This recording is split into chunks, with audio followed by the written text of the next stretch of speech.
Hey guys, it's Emily and welcome to a new reading vlog. So I guess this is going to be the first video in my Twisted Tale catch-up series. So one of my goals for 2021 is to finally catch up on the Twisted Tale series. So if you're not familiar with it, the Twisted Tale series is a series of books published by Disney that retell the stories behind your favorite Disney movies. However, there's a twist. So the authors will take the original story and give it a twist that will change the entire course of the story. I know you guys have been requesting more videos on the Twisted Tale series, so I thought that I would start off this new year by reading one of those. So as you can tell by the title, today's vlogs is going to be dedicated to Conceal, Don't Feel by Jen Calonita. So this is book 7, I think, in the Twisted Tale series. You don't have to read them in order, but this is a Frozen retelling, as you can tell by the cover, and this one is What If Anna and Elsa Never Knew Each Other. So that should be interesting. To make this vlog a whole Frozen experience, I also thought that we would be reading the tale that inspired Frozen to begin with, and that is The Snow Queen by Hans Christian Andersen. So I know the cover of this says The Little Mermaid, but this is a collection of fairy tales written by Hans Christian Andersen, and this includes The Snow Queen. I have never read this story, and so I thought it would be the perfect time for me to read the original story that inspired Frozen. We might also watch the movie and then read Conceal, Don't Feel to see how they compare. So I hope you guys are excited for this reading vlog. Today was a perfect day for me to start this because, as you saw in the intro, it has been snowing today and it was such the perfect day. Like, it's such a perfect weather to pick up the Snow Queen. So I'm actually going to start with the Snow Queen because I kind of want to see where Frozen comes from, and then we will dive into Conceal, Don't Feel.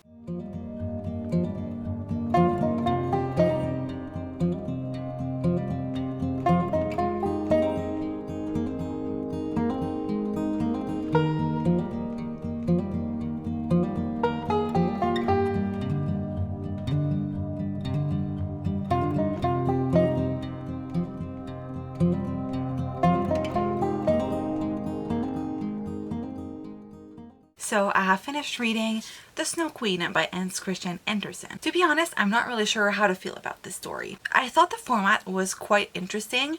Instead of having just one long form fairy tale, the story has been divided into 7 short stories, kind of like chapters in a book, which I thought was different. I haven't read a fairy tale divided this way before, so I thought that was an interesting format. The stories are kind of disconnected from one another, but they're all related somehow. There's this big thread going on throughout the story that you can totally tell, but the fact that this is divided into different stories was so different from what I've read before, so I thought that was interesting. However, if you're looking for parallels between Frozen and the Snow Queen, you won't find that many. So I dove into this thinking that I would get this story about the Snow Queen, and while she is a prominent character, she's barely even mentioned. I feel like we don't really get to know her ever. She's mentioned in passing and we do get to see her at some point in the story, but for a character that the story is named after, we see so little of her. So that was super disappointing because I really was interested in the whole Snow Queen aspect, kind of like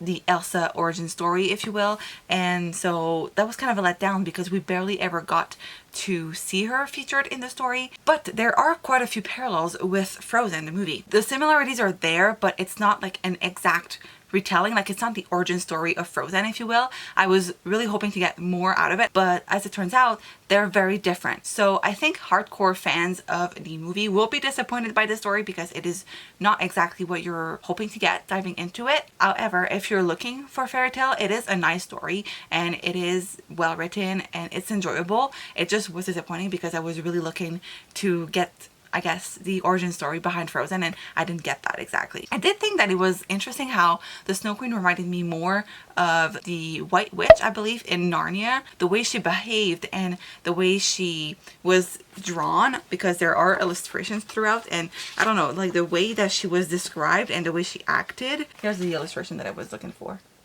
But it reminded me a lot of the White Witch in Narnia, which I thought was interesting because I was kind of looking to get an origin story for Elsa, and instead I got another character entirely. So I thought that was interesting. I knew that the White Witch in Narnia was inspired by the Snow Queen, so I think it's an interesting parallel to draw as well. And overall, I did like the story. I'm giving it a 3 out of 5 stars. It was not what I was expecting to get out of it, but I cannot deny that it is well written and it is an enjoyable story nonetheless. So now I'm ready to dive into Conceal, Don't Feel by Jen Calonita. But first, I think I'm actually going to rewatch Frozen. It's been a while since I've seen it. The last time I watched watched it, I actually watched the sequel. So that was about a year ago. So it's been a while since I've watched the first movie. So I think we're actually going to rewatch that so that I can get in the right mindset before diving into the Twisted Tale, because the Twisted Tale pins off from Frozen the movie and not the Snow Queen. So I kind of want to rewatch Frozen just so that I can re-immerse myself into the story before diving into the Twisted Tale version.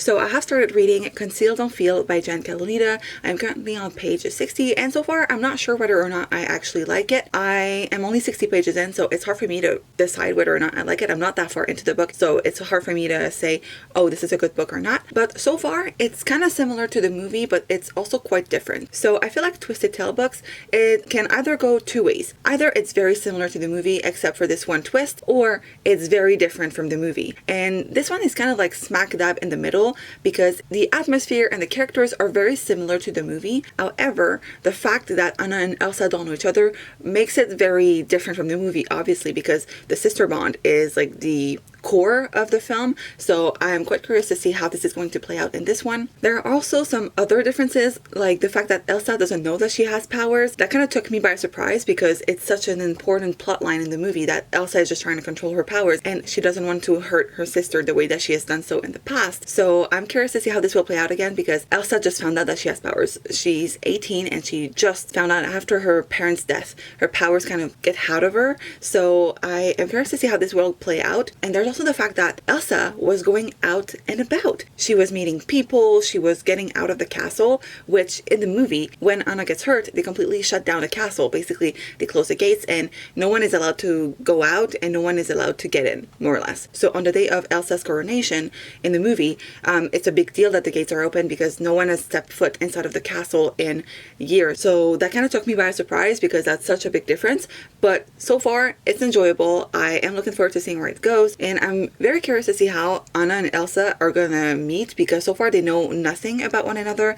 Like, Elsa is starting to find things out about her parents, but there's nothing that would justify them meeting so far. I'm really looking forward to seeing how this will go. I'm really glad that I rewatched the movie before starting it, to be honest, because it put me in the mood to read it. I was kind of reluctant to dive into it because I just didn't want to be disappointed, but I'm really glad that I rewatched the movie. It put me in the perfect mindset to read the book, so that was a great idea on my end, and it also refreshed my memory on a lot of things that happened in the movie because it's been a while since I've last seen it. So since this is like a retelling of the movie but with a twisted element, it reminded me what it was based on, so it's easier for me to notice the differences, for example, between the movie and the book. So I am currently on page 152, and to be honest, I'm a little bored. So I'm about halfway through the book and I feel like the plot has only just begun. So far, we've pretty much only gotten a play-by-play of the movie. Yes, there are some differences that make the book quite different from the movie, but I feel like plot-wise, it's pretty much the same thing that happens in the movie, except for a couple of things, like the fact that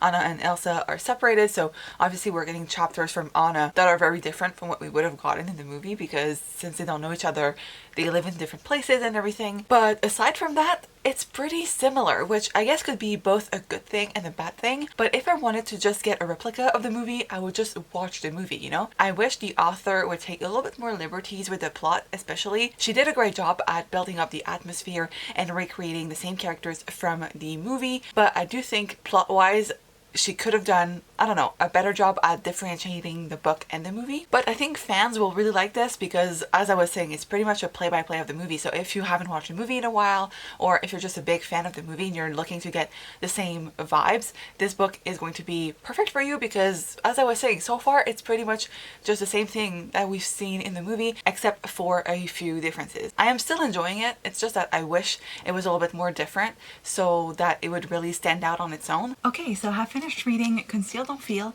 and while I did enjoy it, I also didn't love it. So I think I'm actually going to give this book a 3 out of 5 stars. I think it's an enjoyable story, but the plot felt way too similar to the original material. I feel like this was a carbon copy of Frozen, but it had a couple of differences. I kind of wanted the author to take some liberties with the storyline. I feel like especially since the characters and the world building were so similar to the movie that she could have taken some liberties and made the story your own. I do feel like fans of Frozen will enjoy it though. Like I said, it's pretty similar to the movie, so if you're a big fan of the movie, I think you will like this. It's different enough that you will enjoy this as its own story, but it's super similar to the original storyline. So if you don't want something that is too different, I think you would really enjoy this. I feel like it's a good introduction to the Twisted Tale series as a whole because, like I said, it's pretty similar to the original material, but it's different enough that people who have never read fairy tale retellings or just never really read anything in the series will enjoy this. It will make you want to see